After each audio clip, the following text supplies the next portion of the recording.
What's up, y'all? Capone Tony here, and welcome to another Ever Crisis video. So it is week 2 in the 1.5-year anniversary. We have a new content drop in Ever Crisis. Not too big of a content update this time. We have a new effect added to the game, which I'll go into here in a second. It is tied to the new Vincent banner, which I'll talk about. And we got the limit break step up draw for paid players, and we got the battle ranking, which I believe the Vincent setup here is going to be tied to this battle ranking in a small way. And then we have new content in the Odin event. I think there's a new story content and there's more items in the exchange. So let's go into the Vincent banner though, because that is the point of this video. So the Vincent, the new banner, I gotta be honest, this costume looks pretty badass. Probably Vincent's best looking costume aesthetically. Very, very cool. Kind of gives Sephiroth vibes a little bit. You know, the big black coat. Yeah, looking a little slutty too, showing off the chest. But yeah, it's a great costume. Great costume. I'm sure a lot of people are gonna love this one. So Code of Worthy, we get Boost ATK All Allies, 10 points. Same thing Sephiroth got. Very, very nice to have on a costume. You just get added damage for physical and magic attack to the whole party. 5% starting out. Or yeah, 5%. And then we got Crimson Hue of the Worthy. So we got ice ability damage plus 30%. So that's 5% less than Arcanum. But we get attack stance, command gauge max. We get 20% physical ability damage. That's actually pretty nice. So 50% like extra damage overall. But 20% physical damage means that that's 5% more than the physical ability mastery that we previously got in other costumes. So yeah, that's pretty nice. So even if you ran what's, for example, like any physical weapon for Vincent or like his physical fire weapon, you could actually pair this costume with that fire weapon if you don't have the fire arcanum and still get a boost of 20% physical ability damage. So that actually is pretty neat. And since it is ice ability damage, you can make the assumptions that the weapon is ice. So we got Gun of the Worthy. At OB0, we get 620% physical ice damage. Also applies ailment, ice weakness, plus 30%. So this is something brand new to the game. Pretty interesting.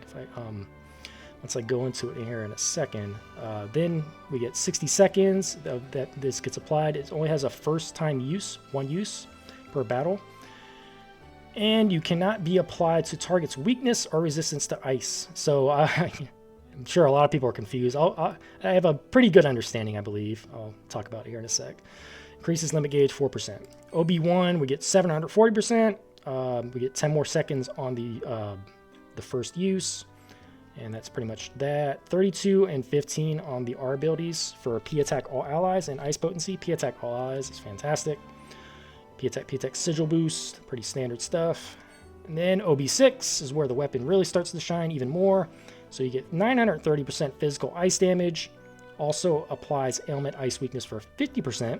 So you get 20 extra percent there. And then the duration goes to 100 seconds now. 30 extra seconds. And you get limit break gauge to 5% now. And then OB10, pretty substantial difference here. 1120% now, physical ice damage.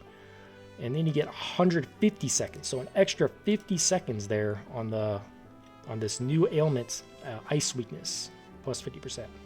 And 46, 39, pretty standard on these limit break banner potencies or R abilities. So yeah. Right off the bat, this is the strongest physical ice damage dealing weapon in the game.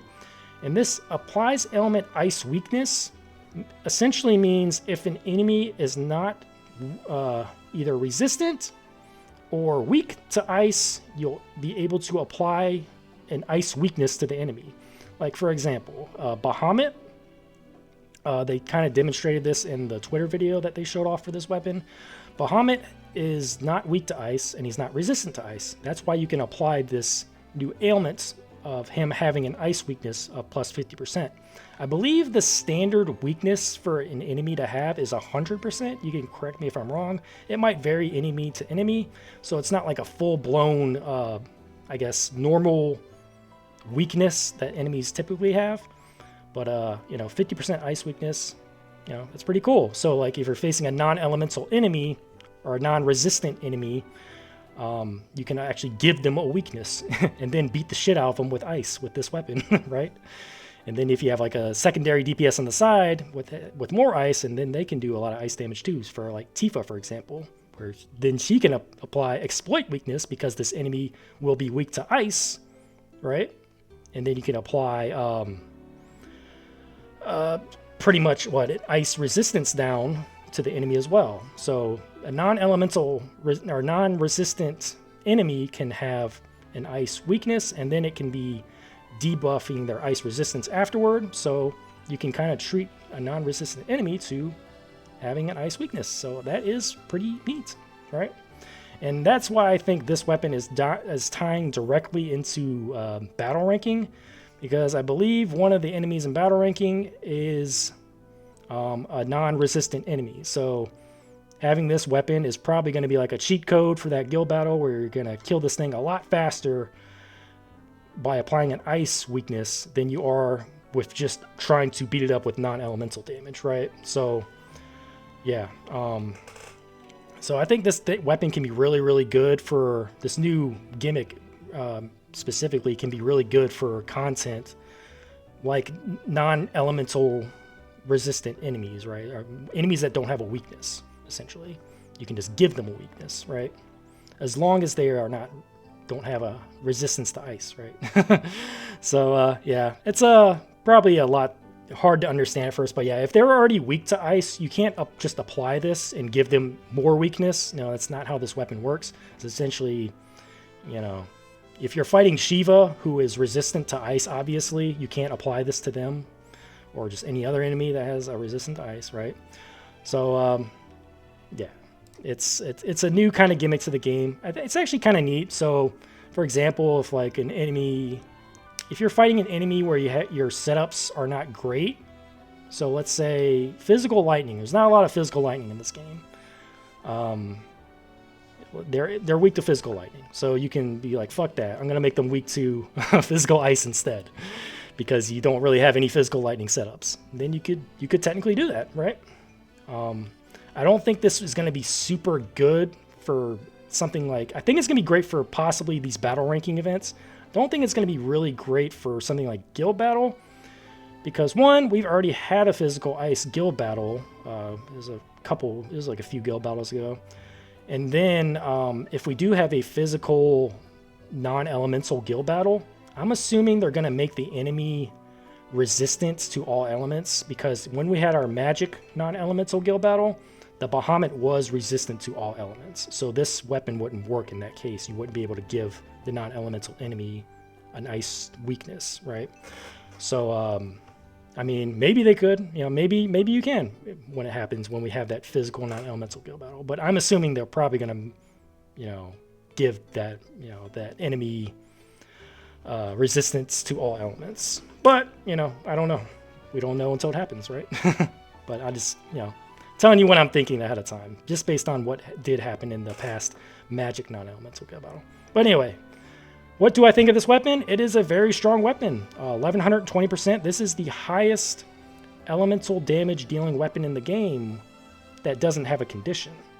So 1120% is pretty similar to other weapons that we've had already. For example, let's go to Yuffie. Yuffie had Little Red Wreath. It gets to 940% with a 1.2 multiplier, which will equal 1128% when a debuff is granted. And that condition is very easy to meet, because if you are someone that knows how to play this game and you're trying to get the most damage you can out of, you know, your team, you're always going to have a debuff applied to the enemy. So I don't think Vincent's, you know, his damage not having a condition at 1120% is that much better than Yuffie's here, or there's multiple other characters that have the same amount of damage, 940 times 1.2, when you can easily meet this condition to get the 1.2 damage. Vincent also has another weapon. He has 2 other weapons. 940% fire damage, 1.2. Debuff is granted, very easy to meet. 940%, 1.2. When a buff is granted, very easy to do. So, you know, I don't think the 1120% is that big of a power creep in damage compared to just the weapons that we already have. It's just making it easier because you don't have to have that buff or a debuff granted. But if you are a good player in this game, you're going to have buffs and debuff granted. So, you know, from that perspective, I don't think it's anything, you know, as for a limit break banner, you know, let's go back to the weapon. So yeah, 1120%, it is technically the highest elemental damage in the game, but, you know, you can easily meet this on other weapons. And those weapons are not limited. This weapon is limited. And that's another thing why, you know, I don't think this weapon is worth pulling at OB0 just to get this ice weakness thing, because the damage is pretty low. I mean, I guess you could get it just so if you have another DPS like a Tifa or a Yuffie physical ice setups, they could benefit from Vincent applying that weakness, and then they could be the ones that clean up and do all the damage.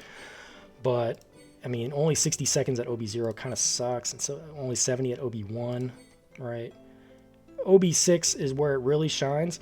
But I got to be honest, when I've drawn on many elemental setups and limited banners, if I draw to OB6, I'm probably never getting to OB10.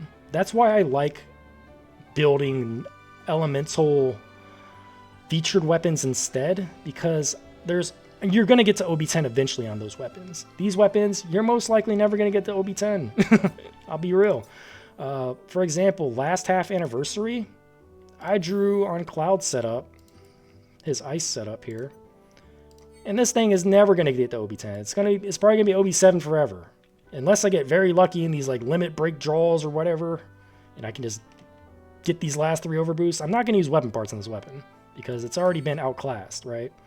And that's another thing, yeah. Like if you draw on these weapons, eventually they're just going to get outclassed unless you put all your weapon parts to it. But I don't think might not be wise, because there's going to be other limit break weapons that might possibly be better, and you want to apply weapon parts to those, right? So. You know, I don't know. I'm not the biggest fan of drawing on elemental DPS kits, setups, unless I'm planning to push OB10. Unless you're just satisfied with OB6. Because, I mean, 930% is still very good with this ice weakness applied. Like, if you want to just get the OB6, and you don't really care, like, oh, I'm never going to get the OB10, you know, and you can just live with that, you know, that's still great too.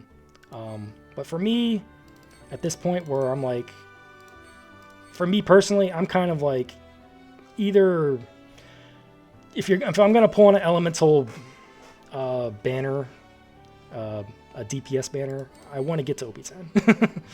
like for Sephiroth, for example, you can get the OB6 and still be great with that weapon. Hell, you could get like OB1 and still get pretty decent benefits from that weapon.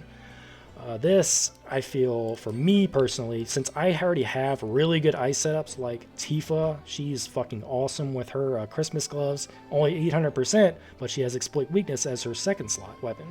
So she's getting a lot more damage out of that 800% damage. Yuffie, too, she has 800% physical ice damage with her weapon, and exploit weakness as well if you drew on her Rebirth crossover weapon, the water one. So, yeah, if you're someone that really is already pretty good on ice, like me, I'm not sure if it's worth grabbing this weapon yet. I do think this is a really cool thing that they're adding to the game, though, being able to apply an ice weakness to pretty much non-resistant, ice-resistant and weakness enemies. I think that's pretty neat. Yeah, but if they're already weak to ice, this is not going to add any more extra damage to that weakness. So just keep that in mind. So, yeah, this is a tough one, man. But this costume is really good. I mean, 30% ice damage plus the 20% physical ability damage. I honestly wish this was just the Rainbow Arcanum instead, for my selfish reasons, because I skipped all of Vincent's banners, And if this was the Omni Rainbow Arcanum where we get all the elements, I probably would have drew at least a page on this just to get the costume. But since it's just ice and then the physical ability damage, you know, that's not as tempting to me personally as a person that already has pretty good ice setups. But overall, this is still the best ice setup in the game. So there is that. I mean, you get the 20% damage plus the 30% ice damage.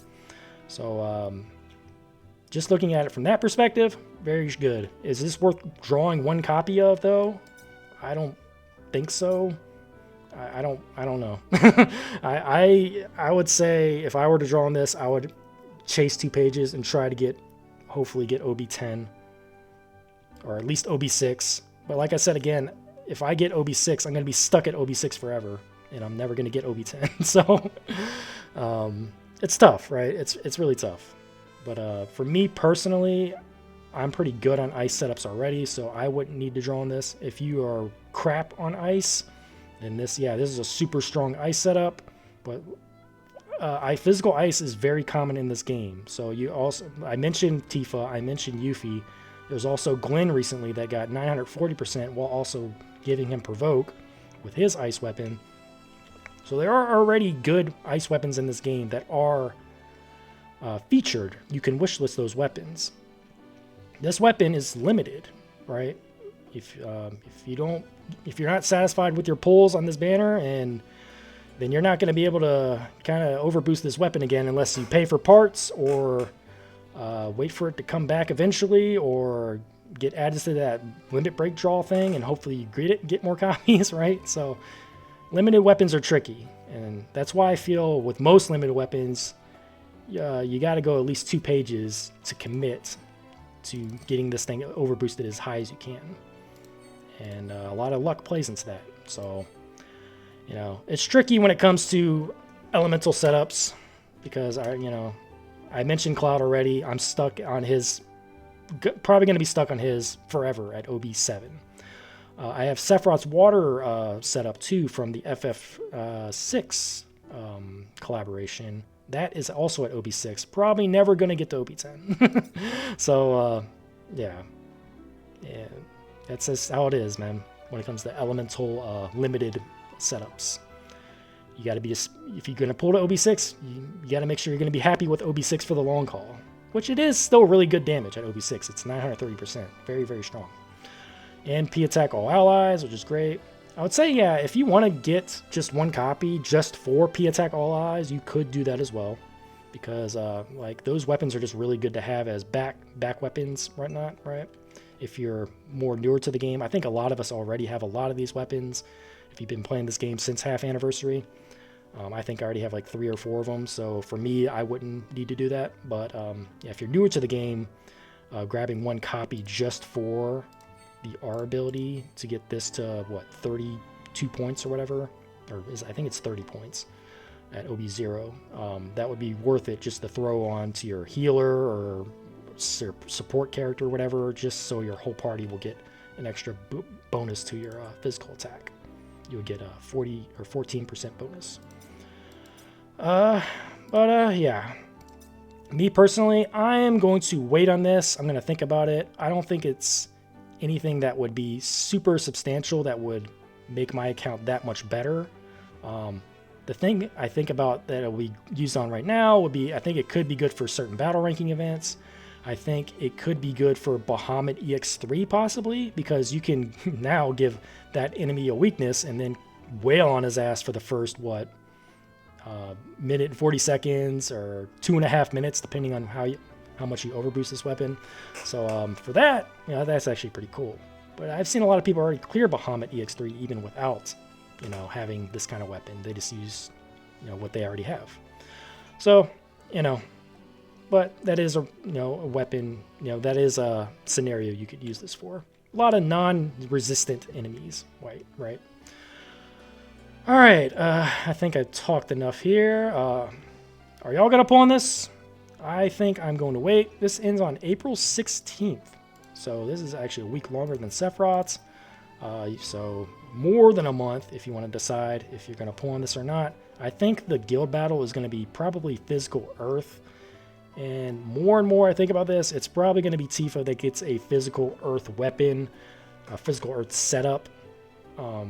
So yeah, that's where I think the game is going. I think Angeal is probably going to get some kind of support type of thing, a support tank type of thing. So I think that's what's going to happen next week. We're probably going to get Angeal.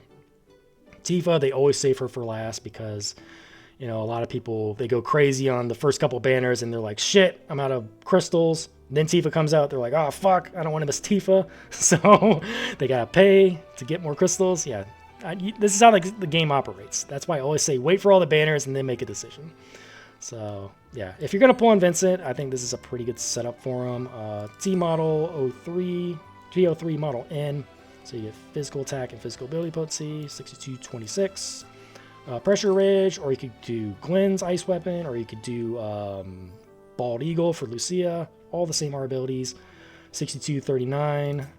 And then you could do something like a boost attack, ice potency. This one for Cloud's pretty good, 4639. Or you could do Aerith's, but I think that one has less P attack. And then something like enemy launcher, boost attack, physical ability potency, 52 points, boost attack, more boost attack. So, and then you'd have his ultimate that just gives him more ability potency. Get this weapon for Sid, because Sid and Vincent would be a pretty good 1-2 combo here, especially if you have Sid's limited break weapon, where that applies Enfeeble with ice resistance. So you can run that with this weapon, where you're going to be able to boost Vincent's attack and ice potency. So this is a good weapon to have for any like ice setup in general. But yeah, this is a good one to wish list for Sid. All right, I think that kind of covers it. I'm going to hold off on this banner for now. Typically, I mean, I'm pretty much waiting on Tifa, and then I'm going to decide if I'm going to draw on Sephiroth or I'm going to draw on Sid. Or no, if I'm going to draw on Sephiroth or I'm going to draw on Vincent. So that's my decision personally, because I have 68k crystals right now. I assume I'm going to at least have 90 to 100k, so I'm going to be able to comfortably draw on 2 characters, most likely. Knock on wood. So, yeah, we'll see how this goes. But for now, I'm going to hold off. What are y'all going to do? What do y'all think of Vincent's new weapon? Do you like this new ability of applying weaknesses to enemies? You know, it's a pretty neat gimmick. But I'm kind of curious to see how much it's going to be used. So, yeah. Yeah, are y'all going to draw? I'm done with this content. I will see y'all in the next video. Thank you so much for stopping by, and I will see you on the next one. Later.